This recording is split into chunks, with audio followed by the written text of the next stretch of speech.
नमस्ते, जय हिंद, वंदे मातरम. माझ्या व्हिडिओमध्ये अगदी सर्वांचं मनापासून स्वागत आहे. त्यासाठी नवीन असेल तर प्लीज माझ्या चॅनलला सबस्क्राईब करा आणि व्हिडिओला लाईक करा.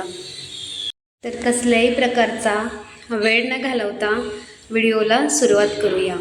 आजच्या माझ्या व्हिडिओचा विषय आहे सजवलेलं घर रिकामं झालं, 2 वर्षाचा प्रवास संपला.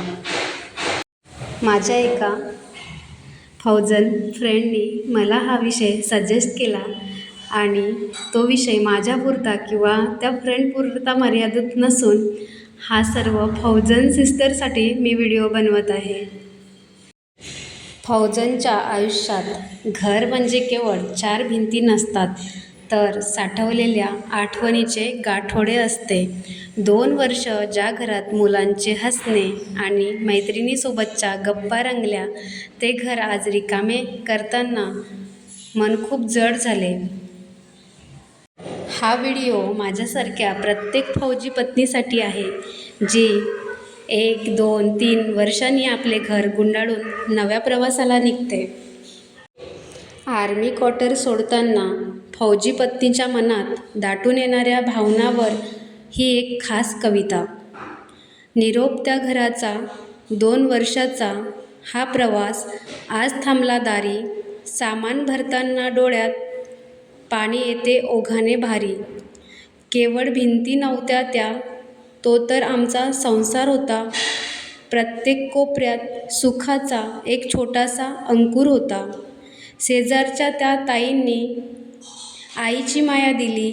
मुलांच्या दंग्यात आमची मैत्री रोज नवी झाली. कधी डबा शेअर केला, कधी वाटली सुखे दुःखे. आज निरोप घेताना मात्र शब्द पडले थोडे सुखे.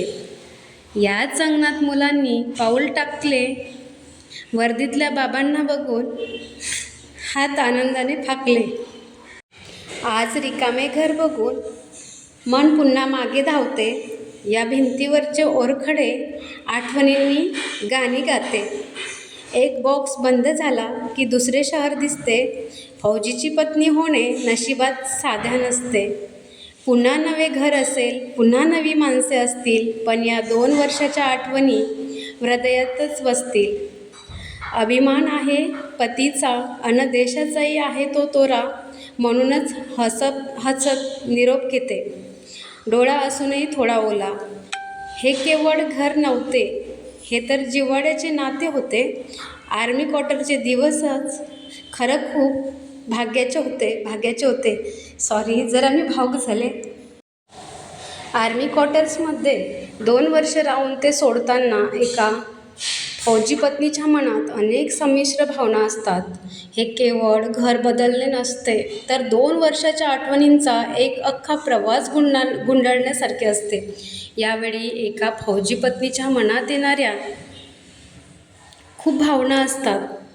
आर्मी क्वार्टर्समध्ये राहताना शेजारच्या इतर फौजी कुटुंबाशी रक्ताच्या नात्यापेक्षाही घट्ट मैत्री होते. एकमेकांच्या सुखदुःखात सोबत दिलेले ते मित्रमैत्रिणी आता पुन्हा कधी भेटतील याची खात्री नसते. त्यामुळे त्यांना निरोप देताना मन अगदी भरून येतं. त्या भिंतीवरची मुले मोठी झाल्याची चिन्हे, सण उत्सव आणि गेट टुगेदरच्या आठवणी डोळ्यासमोर उभ्या राहतात. 2 वर्षापूर्वी ज्या उत्साहात घर सजवले होते, ते आता रिकामे होताना पाहणे कठीण जाते. फौजी पत्नीसाठी दर 2-3 वर्षांनी सामान भरणे, पॅकिंग आणि नवीन ठिकाणी जाणे ही एक न संपणारी प्रक्रिया असते. सामानाचे बॉक्सेस भरताना आम्ही कायम बॉक्समध्येच राहतो अशी भावना मनात येते. अनिश्चितता आणि ओढ असते. नवीन ठिकाणी कसे असेल, तिथले नवीन मित्र मिळतील का, मुलांच्या शाळेचे काय होईल, अशा अनेक विवंचना मनात असतात. त्याचवेळी जर पतीची पोस्टिंग शांततेच्या ठिकाणी असेल तर एकत्र राहता येईल या सुखाची ओढही असते. त्याग आणि अभिमान, घर वारंवार बदलणे, मुलांचे शिक्षण सांभाळणे आणि स्वतःचे करिअर बाजूला ठेवणे हा मोठा त्याग असतो. पण तरीही देश प्रथम या भावनेने आणि पतीच्या वर्दीबद्दल असलेल्या अभिमानाने या सर्व कष्टांना हसतमुखाने समोर जाते.